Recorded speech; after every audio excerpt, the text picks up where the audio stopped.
TCG Gaming, and I'm here with Kurt. And how did you do today?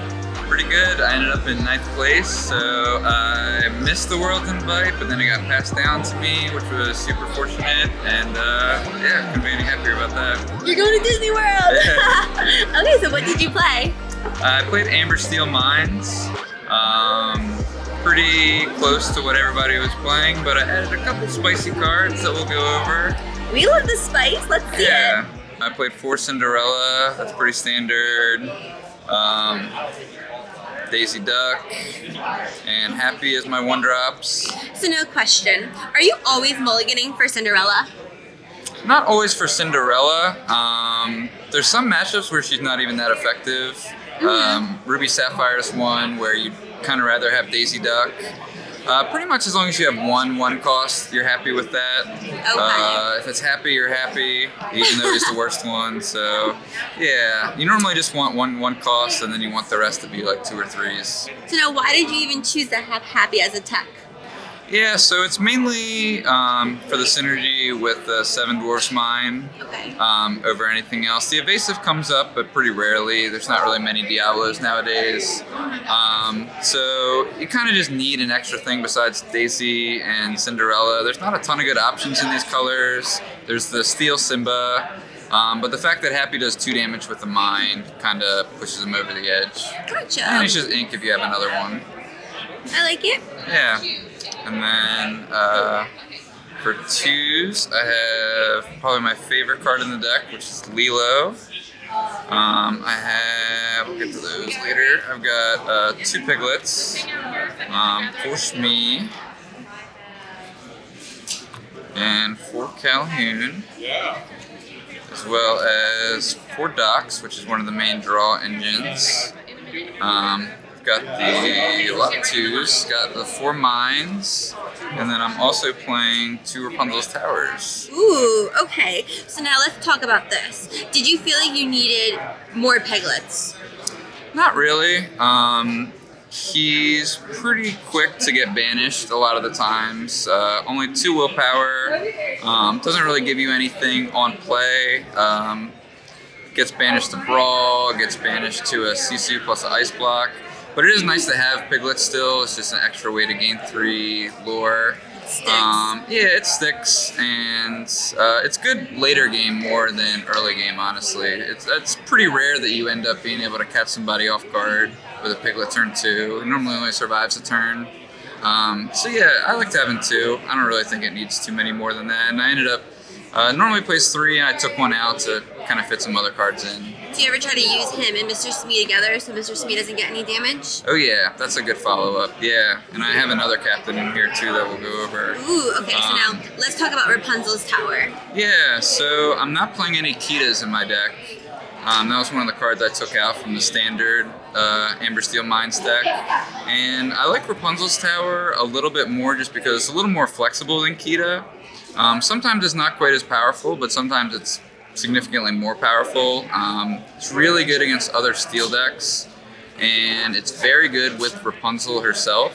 It makes it so that Shmi can hold 3 damage, makes it so anything can hold 3 damage while they're at the tower. It makes Calhoun really good. You can take out a Madam Mim Fox, and your Calhoun survives with 3 damage on it, which is awesome. And then against something like Ruby Sapphire, you can just ink the tower, which is where Kita would end up most of the time anyways. Okay. And now, last question about this Lilo. Yeah. When do you know when to pull her out of your graveyard? Yeah, so sometimes it's a little bit of a crapshoot with what you're going to draw for the turn. You kind of have to, like, balance the percentages there or figure out, like, okay, I'm probably going to need to dock this turn, so maybe I won't use Lilo.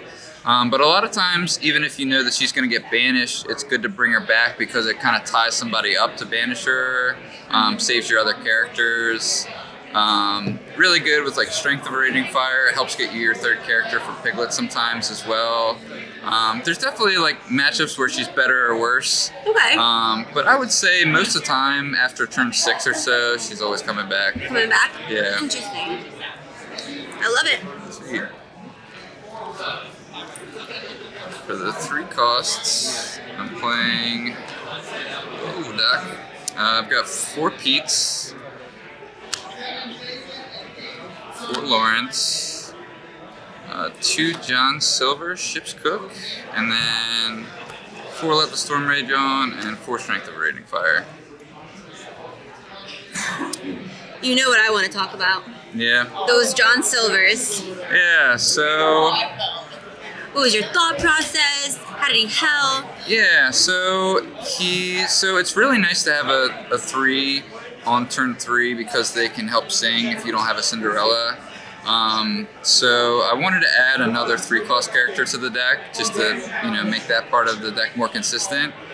I like John Silver just because he's a good defensive option. He's not necessarily a bodyguard, but he can still kind of act in that role. And then you can use him the following turn to either challenge something, sing a song. It's just kind of like a good tempo play. You can kind of like take back the initiative when you're on the draw with John Silver later in the game. And as a bonus, he's also a captain, so he protects your Shmi. So like turn 2 Shmi, turn 3 John Silver is pretty good sometimes too. Did you ever feel like you did not get a 3-drop, or you always were consistent with getting your 3 drops when you needed it? Yeah, occasionally. Sometimes you end up like playing a 2 and a 1 on turn 3 instead. I think you want more 1s and 2s than 3s just because you have an extra couple draws to find your 3. But they're still really important to the deck. They also, Lawrence is really good with Rapunzel also. It's a big body. Yeah. It's a big boy. Yeah. So I think 10 is about right where this deck wants to be.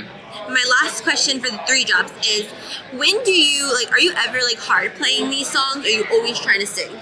Yeah, I would say you probably pay 3 ink for strength more than Let the Storm Rage On, especially because sometimes you want to play a couple characters and then use your last 3 ink to play the strength. Normally comes up later in the game. You would rather not pay ink for these on turns 3 or 4. You'd rather be playing more characters out. And then that's why I added the John Silvers also to have a couple more singers for them. Mm-hmm. But yeah, I mean, if need be, sometimes you just gotta fire them off for 3 ink. Okay. I don't have a ton of 4-cost characters. I believe I just have 4 Rapunzels. My favorite Disney character. Yeah? And you're using the DLC promos. Yeah, I like to... A lot of people want to have all matching cards. I kind of like to have one of each. I have one of each foil in my deck. I know people get worried about if they see one card and then I gotta worry about that. But it's a fun mini game I get to play while I'm playing, so I don't mind it. And at least you kind of know, okay, I have a foil one coming out soon, hopefully. Yeah. And if you draw 2, then you're like, cool, I get to ink the non-foil, play the foil. An all-foil deck would be cool, but it's that's a lot. So you're working your way there. Yeah, exactly. You're 1/4 of the way there if you have one of every single. Yeah, exactly. Okay, I love it. And then my 5-cost, I am just playing 3 Chenpos. The Bodyguard. Yeah. So I ended up taking out all the Kitas and the Plutos from this deck to play Chenpo and Rapunzel's Tower. Mm-hmm. I feel like they were just more durable ways to protect your board. A lot of people were kind of already going into this tournament expecting to play against Kita and Pluto. And then a lot of decks also with the Madame Mem Fox, the Merlin Crab, the Ruby Maui that rushes in. People have a lot of good ways to deal with Pluto. So Chenpo was really good for me, especially against the Amethyst decks. It made it really hard for them to be able to touch any of my other characters. He's even harder to take out for being able to Rapunzel the following turn, which is nice. And I was really happy with Chenpo. Sure. Would you play a 4th? I think being 5-cost, you probably wouldn't need it. If I wanted a 4th bodyguard, if I didn't have the Rapunzel's Tower in here at all, then I would maybe play 2 Plutos in addition to the Chenpos, just so that the curve isn't too high up. 3 was solid. I found him when I needed him, and he's ink when you don't. You didn't bring up Blue at all. Blue was not even a consideration for the extra 2 lore? Blue is really good against Ruby Sapphire. The issue with Blue, being uninkable, I already have 16 in my deck, so any more than 16 it gets really risky, especially with Doc, because you want to make sure you have all ink cards to lead up to dock. And you know, if you're gonna play dock on turn 5, you probably want to have 5 ink to then play dock and then, you know, go be from there. able to like still put characters on the board. Yeah, exactly.